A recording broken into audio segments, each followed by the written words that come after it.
നമസ്കാരം. Win media ന്യൂസിലേക്ക് സ്വാഗതം. മൃഗസംരക്ഷണ വകുപ്പിന്റെ ചെങ്ങന്നൂർ ഹാച്ചറിയിൽ ഉൾപ്പെടെ ജില്ലയിൽ ഒരാഴ്ചയ്ക്കുള്ളിൽ 8 സ്ഥലങ്ങളിലാണ് പക്ഷിപ്പനി സ്ഥിരീകരിച്ചത്.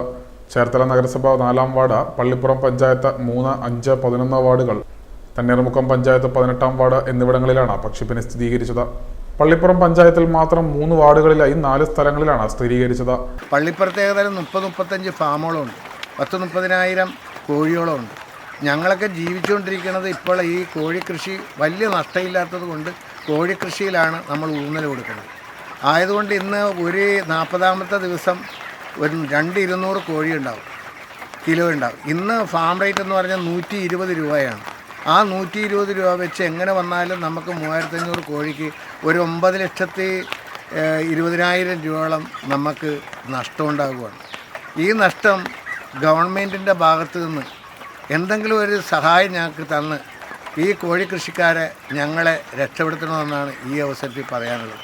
ഞങ്ങളെ സംബന്ധിച്ച് ഇതൊരു വലിയ നഷ്ടമാണ്.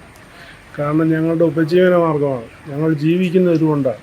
ഇപ്പോൾ 3 മാസത്തേക്ക് കോഴി വളർത്തരുത് എന്നുള്ള ഒരു ഓർഡറും കൂടി വന്നതോടുകൂടി കർഷകർ പ്രതിസന്ധിയിലായി.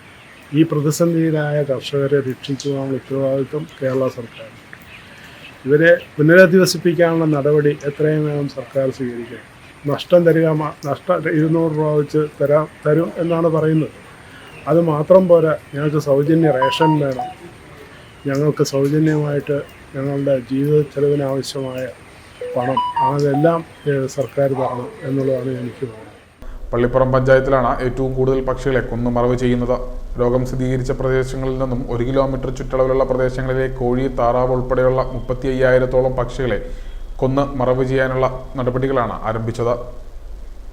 പഞ്ചായത്തിലെ 10ഓളം വാർഡുകളും തൈക്കാട്ടുശ്ശേരി, വയലാർ പഞ്ചായത്തുകളിലെ കുറച്ച് ഭാഗവും കള്ളിങ് പരിധിയിൽ വരും. ഈ മേഖലകളിലെല്ലാം കള്ളിങ് പ്രവർത്തനങ്ങൾ ആരംഭിച്ചിട്ടുണ്ട്. ആവശ്യമായ നടപടികൾ സ്വീകരിച്ചിട്ടുണ്ടെന്ന് പള്ളിപ്പുറം പഞ്ചായത്ത് പ്രസിഡന്റ് TS സുധീഷ് അറിയിച്ചു. Win media, Cherthala.